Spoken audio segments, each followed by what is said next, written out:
Olá, amado irmão, irmã, paz do Senhor Jesus a todos. Mais um vídeo, segundo vídeo, dando andamento à série de vídeos Escatologia Sem Mácula.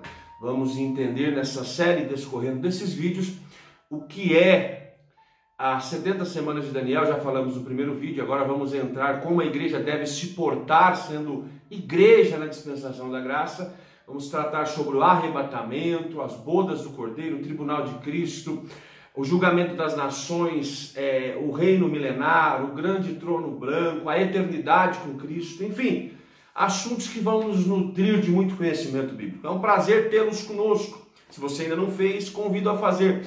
Deixe seu like se gostou, se não gostou, inscreva-se no nosso canal. Ajude-nos a superar a meta de 1000 inscritos. Recomende o conteúdo para mais, pelo menos 5 pessoas. Eu conto com você. Conto com você. Deixe seu comentário e pergunta se também tiver, tá? Hoje nós vamos então entender, dando continuidade. No primeiro vídeo falamos das 70 semanas de Daniel, todas as profecias escatológicas, as estátuas de Nabucodonosor, e entramos no start da dispensação da graça. Não tem como falar de escatologia sem, na dispensação da graça, buscarmos aprender em Deus como a igreja deve se comportar e como ela deve ser igreja na dispensação da graça. Para isto, vamos nos prevalecer de Apocalipse, livro do Apocalipse, capítulo 1, 2 e 3. Tá? Eu vou ler alguns versos no decorrer do vídeo, mas introduzindo aqui, devemos entender que o capítulo 1 é uma abordagem de João relatando o contexto do que está acontecendo. Ele foi enviado por Tito Flávio, um imperador tirano, que queria calar a voz da igreja, e João, o discípulo amado, apóstolo João, que é o homem usado por Deus para registrar o Apocalipse. Depois, quando ele volta no indulto, ele é usado para escrever as epístolas, as suas epístolas que têm o seu nome, e também registrar o quarto evangelho, que também tem seu nome, tá? Em Éfeso. Agora, aqui nessa realidade, ele foi enviado para a ilha de Patmos. Era uma ilha escrava onde se mandava os reclusos. E João foi enviado para ali com um plano, uma estratégia dele morrer naquelas minas de trabalho pelas pestes que ali tinha. E Deus rompe barreiras de limite e leva João até a dimensão espiritual da eternidade, para ver como seria o fim das coisas. Deus o toma para si no momento mais adverso de sua vida. O que eu venho te dizer? As lutas que passamos nessa vida, devemos ter consciência do que Pedro escreveu. Nós somos peregrinos e forasteiros, mas temos um destino, como está registrado em Marcos 4, 35 e 36. Já sendo tarde, disse-lhe Jesus, passemos a outra margem. Há uma outra margem eterna nos aguardando, e Cristo é quem se responsabiliza em cumprir ela. Agora, entrando aqui já no decorrer do capítulo 2 de Apocalipse, nós vemos que Jesus inspira João a escrever admoestações espirituais para as 7 igrejas da Ásia Menor: Éfeso, Esmirna, Pérgamo, Tiatira, Sardes, Filadélfia e Laodiceia. Essas igrejas, elas estavam instituídas em pontos estratégicos do Império Romano. O que Deus nos ensina? Não somos levantados por Deus na dispensação da graça para ficar enrustidos no nosso cantinho. Não.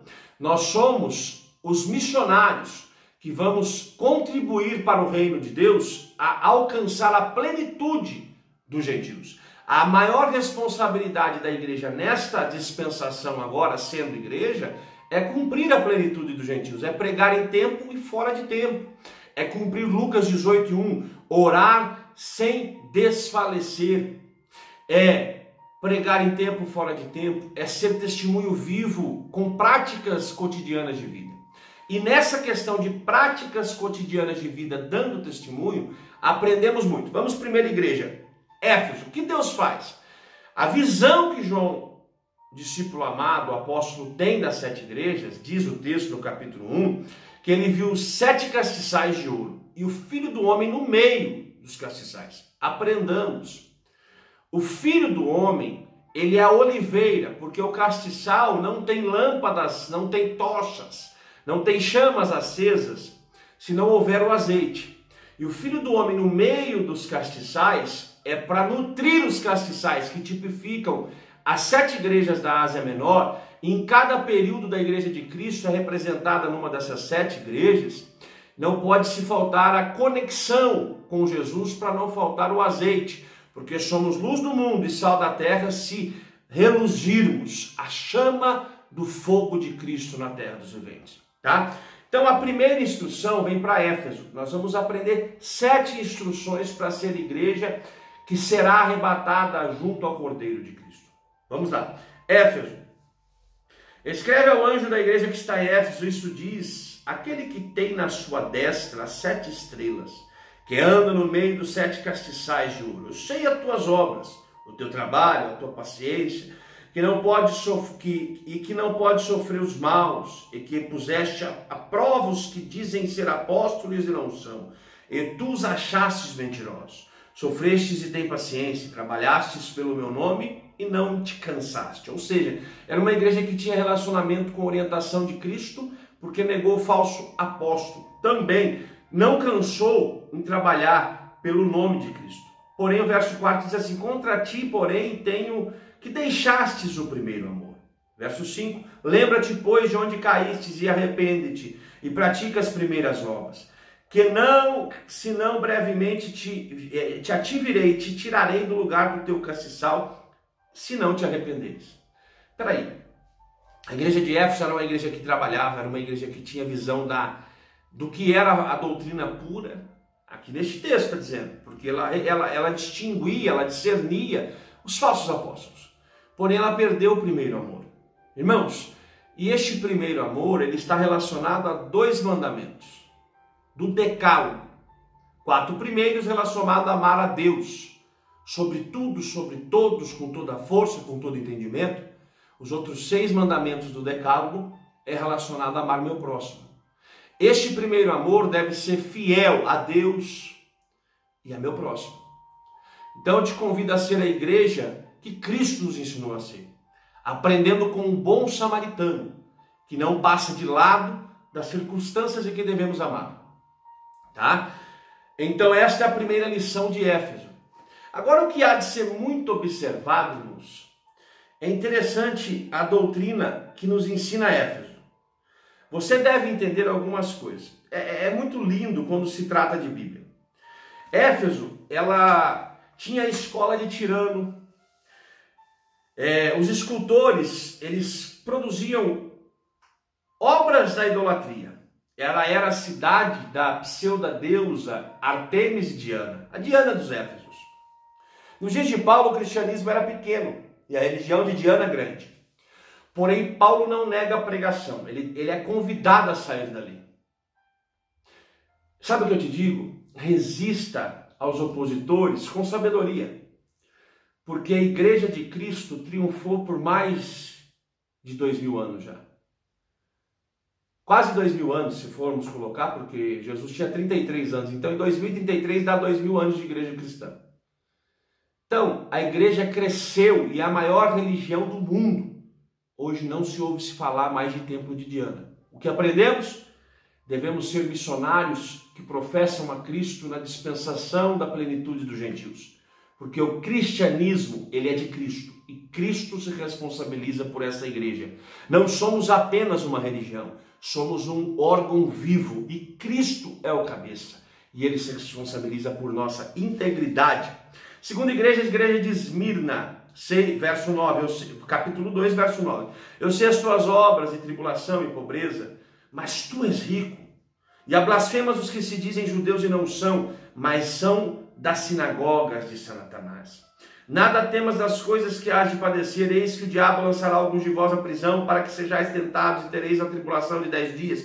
Ser fiel até a morte e dar-te-ei a coroa da vida. Irmãos, essa orientação, eu não vou nem falar do contexto histórico, porque eu quero trazer ela bem trazida para os nossos dias de forma prática na exposição bíblica. Vamos passar por perseguição, por tribulação, por uma perseguição de 10 dias, que é este espírito de anticristo que permeia a humanidade, que não é o anticristo manifestado, que é esse princípio de dores, mas ser fiel até a morte. E ele nos dará a coroa da vida no tribunal de Cristo, tá? Essa é a orientação para Esmirna. Na fraqueza, na pobreza, Deus disse que ela é rica. Por quê? Porque ela já tem Cristo. E Cristo é Rei dos Reis, Senhor dos Senhores. Toda a riqueza da terra pertence a Cristo Jesus. Terceira, verso 12 do capítulo 2. A carta à igreja de Pérgamo. Verso 13. Eu sei as tuas obras e onde habitas, que onde está o trono de Satanás, e retém ao nome e não negaste a minha fé. Ainda nos dias de Antipas, minha fiel testemunha, a qual foi morto entre vós, onde Satanás habita. Mas umas poucas coisas tenho contra ti, porque tens lá os que seguem a doutrina de Balaão, e que ensinava Balaque a lançar tropeços diante dos filhos de Israel, para que comesse do sacrifício dos idólatras e se prostituísse. E também seguisse a doutrina dos nicolaítas. Espera aí. Balaque, Balaão e Nicolaíta. Nicolaíta é uma casta que ela permitia as imoralidades sexuais ao meio dos seus membros. Então, nós devemos entender que Deus nos orienta a não ter atitude nicolaíta sendo a igreja de hoje. A cuidar com a vestimenta que vestimos, se tem sensualidade, se não tem. A cuidar e não cobiçarmos o que não é nosso e valorizarmos o que é nosso. Quando eu digo disso, eu estou dizendo de matrimônio. Essa esposa abençoada que Deus te deu, esse esposo abençoado que Deus te deu, não permita que a doutrina dos nicolaítas permeie os seus pensamentos. Sabe por quê? Porque o pecado, ele tem duas formas de você observar ele. Primeiro, ele é uma ave de rapina, se você voltar em Gênesis 15, que Abraão as enxotava de seu sacrifício. Porém, aves de rapina só faz ninho aonde as pessoas permitem.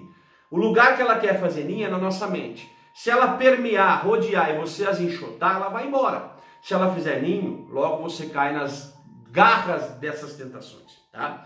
Então essa igreja, ela tinha Balaque, Balaão e Nicolaíta. Balaque e Balaão vendia, queria negociar as profecias. É comparada à doutrina da prosperidade, da teologia da prosperidade, aonde ensina só o que Deus tem para dar, não ensina o que Deus é e o que Ele quer para a nossa vida e onde Ele quer nos levar. E o dinheiro que essa teologia da prosperidade prega não compra cadeira no céu, tá?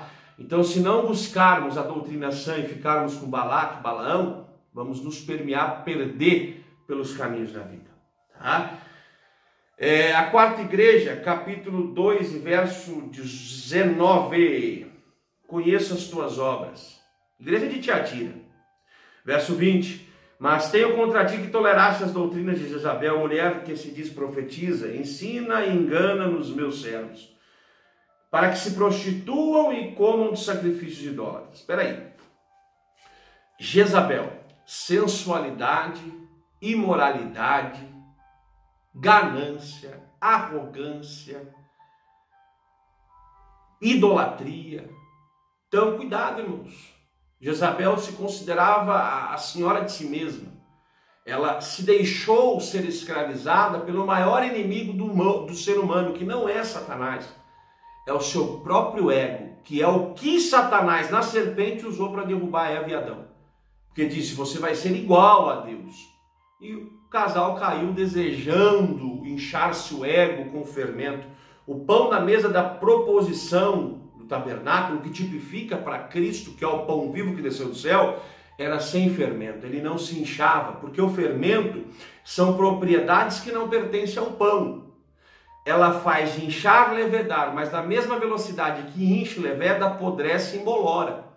Então isso, as falsas doutrinas podem até levedar seu ego, mas ela vai apodrecer e embolorar. Agora, a verdadeira doutrina, ela te faz crescer no tempo propício, que é o tempo de Deus, tempo certo, tempo perfeito. Porém, ela não te deixa embolorar e nem apodrecer. Jezabel, comparada com os vestidinhos grudadinhos, com as minissaias, com os decotes. Ei, cuidado as roupas que você tem andado.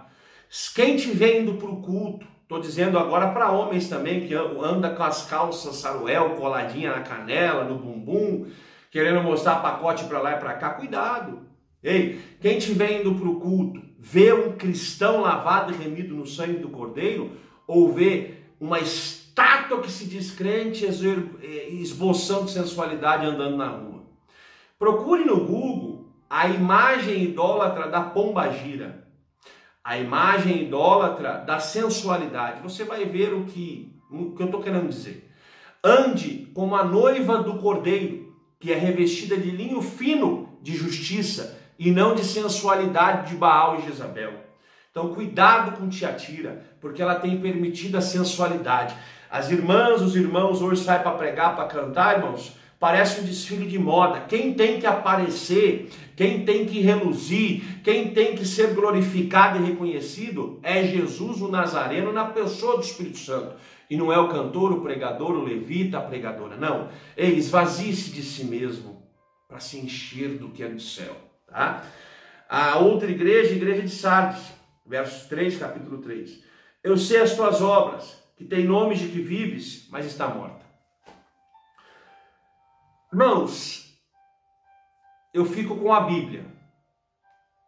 Na minha igreja é perfeita? Não. A sua igreja é perfeita? Não. Porque perfeito é só Cristo. Perfeita é a palavra. Tudo que envolve homem administrando está sujeito a erros. Agora, exageros de erros, aí é complicado. Nós vemos hoje um evangelho egocêntrico sendo pregado. Tem nomes que vives, mas está morto. Por quê? Porque para mim estar vivo, o meu nome tem que estar escrito no livro da vida. Se não estiver, eu só sou um frequentador de um convívio social religioso. Agora, se eu vou para a igreja e não esboço o fruto do Espírito, aí eu vivo as obras da carne. E aí eu tenho o nome de que estou vivo, mas estou morto. Por exemplo, abrir culto com música secular, isso revela a santidade? Não, isso é profano. Então tem nome que vive, mas está morto. Igrejas onde homossexuais querem ministrar a palavra. A Bíblia aqui, irmãos, ela é inerrante. Eu não sou contra o praticante que opta por ser um homossexual, mas eu sou fiel à Bíblia. Eu vou amar essa pessoa como Cristo também a ama, mas eu devo ser fiel e ensinar ela que se ela manter-se nessas práticas, ela pode não ser salva por Cristo Jesus. E ensinar a todos que isso é um risco de perder a salvação. Mas deixar de amar? Jamais. Vamos amar, mas não fazer carinho em práticas abomináveis pela Bíblia. Também não vamos ser extremistas, porque não somos, irmãos, homofóbicos, não. Nós somos cristocêntricos. Cristo, antes de ensinar, ele ama. Então, vamos amar, mas não vamos permitir que as práticas mortas se revelem, porque eu posso ter nome de que estou vivo, mas está morto. Vamos reluzir a palavra, o amor de Cristo, a obediência, a paz com todos e a santificação sem a qual ninguém verá o Senhor. Essa santificação, ela vem da palavra separar, está separado. Então eu não me misturo com o que é profano, porque a água e o vinho a água e o azeite não se misturam. Então entenda, as águas da vida não se misturam com o azeite de Deus. Tá? Então cuidado, para você não ter nome que está vivo, mas está morto. A outra igreja é a Filadélfia. Ó, eu sei as tuas obras. Eis que pus diante de ti uma porta aberta que ninguém a pode fechar. Tendo pouca força, guardaste a minha palavra e não negaste ao meu nome. Eis que eu farei da sinagoga de Satanás que se dizem judeus e não são. Farei que se prostrem diante de ti e vejam que eu te amo. Como guardaste a palavra da minha paciência, também eu te guardarei na hora da tentação que há de vir sobre todo o mundo para tentar os que habitam na terra. Eis que venho sem demora, guarda o que tens para que ninguém tome a tua coroa. Essa tentação que há de vir sobre a terra aplica-se também o anticristo. Então nós estamos protegidos. Essa porta que Deus abriu é a porta da graça, de estarmos enxertados em Cristo agora, na oliveira, na videira, e de quando vier o arrebatamento, que for um pouco antecedendo a manifestação do anticristo, ele tira a igreja, ele toma a força, o arrebatamento, a sua propriedade. Entre o arrebatamento e as bodas do Cordeiro, ele falar o tribunal de Cristo, que vamos falar em outro vídeo. Então, pouca força, guardar a palavra e não negar o nome é característica da igreja arrebatada, irmãos. Então veja, guardar a palavra é não ter característica de Jezabel, de Balaão, de Balaque, dos Nicolaitas, não perder o primeiro amor, não ser autossuficiente, não ter nome que vive, mas ser vivo em fruto do Espírito. Isso é guardar a palavra e não negar o nome. Então, fracos para o mundo, mas forte em Cristo, porque ele disse em Joel, diga ao fraco, eu sou forte, ele é a nossa força. Ele já abriu a porta e ele vai nos dar a outra margem do arrebatamento, mas para quem não negar a palavra, não negar o nome, guardar a palavra e no mesmo em pouca força ser cristão, não largando de Cristo em nada. Igreja de Laodiceia, trata-se aqui, irmãos, de estar quente ou frio. Igreja de Laodiceia, ela é antiga Dióspoli, Antíoco II, em homenagem à sua esposa, que é um grego, ele homenageou, mudando o nome da cidade de Dióspoli, ou cidade de Zeus, para Laodiceia, porque sua esposa chamava Laodice. Ali era uma cidade rica, ela tinha as lãs negras, ela tinha o centro oftalmológico. Ela não cavou poço, mas ela importava águas de Herápolis e Colosso. Deus chega para eles e fala assim, ó, tu és pobre, nua, cega e miserável. Compra colírio. Colírio é a palavra. Mas as lãs negras que eles tinham não os davam o direito de estar vestidos. Olha que interessante. Por quê? Porque a vestimenta da igreja que vai ser arrebatada, ela é de linho fino de justiça, lavados no sangue do Cordeiro. Linho fino de justiça, porque o colírio já abriu os olhos espirituais e a palavra está limpando. João 15, vós estáis limpos pela minha palavra. Pobre, eles tinham muito dinheiro em Laodiceia, mas Deus em Cristo chamou de pobre. Por quê? Porque eles não tinham maior riqueza que é Cristo. E eles estavam nus, porque estavam sem a roupa de linho fino de justiça. Não cavaram poço. Como vemos Isaac, Jacó, os patriarcas, eles cavaram poços. E os seus opositores vinham e roubavam o que tinha ali, jogavam entulhos e eles continuavam cavando poço. A igreja arrebatada, ela vive cavando poço para beber da água da vida que é Cristo Jesus. Se cavar poço tipifica todas as nossas labutas em negar o nosso próprio eu, para viver no centro da vontade de Deus, que é boa, perfeita e agradável. E eles importavam água de Herápolis e Colossos. Os eruditos compartilham do mesmo pensamento. Em dutos. Porém, uma dessas cidades tinha águas termais extremamente quentes, até 50 graus, apontando para o fogo pentecostal, do fogo do Espírito Santo, fogo consumidor da sarça, de Deus dizendo assim, ó, o Egito quer consumir vocês, mas eu sou o fogo consumidor que os protejo. Então a igreja arrebatada não falta o fogo pentecostal do Espírito, o fogo consumidor, que nas nossas lágrimas consome as nossas oposições e não nos permite ser consumidos. E a outra qualidade de água que vinha era a água extremamente fria, que tipifica o refrigério para a alma dos salmos, que é a palavra de Deus. Então, quando essas águas vinham nos dutos, elas chegavam em Laodiceia morna. O que isso tipifica? Que a igreja que não tem o fogo do Espírito Santo, que não tem fruto do Espírito Santo, que não queima por Deus, que não se flagela no fogo do Espírito Santo para ser forjado como ouro refinado, negando o pecado e vivendo o fruto do Espírito. E a igreja que não tem palavra que é refrigério, ela é morna. E Deus disse que ele tem náusea dessa igreja e que ele vai vomitar ela. Agora ele diz que ele está à porta dessas igrejas. E lembre, irmãos, a igreja somos nós. A igreja viva somos nós. O templo é o lugar onde a igreja viva se reúne. Para quem está nessa característica, ele está à porta e bate. Se você abrir, ele vai entrar e cear com você. E ao que vencer, ele concederá que se assente do lado dele, no trono dele, como ele se assenta no trono do Pai dele. O que é isso? Sentar com Cristo no reino milenar. Arrebatados, ceia, que é as bodas do Cordeiro, e depois vir reinar no reino milenar.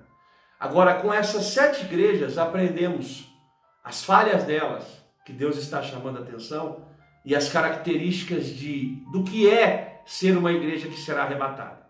Fica com essa reflexão no seu coração, aprenda com ela.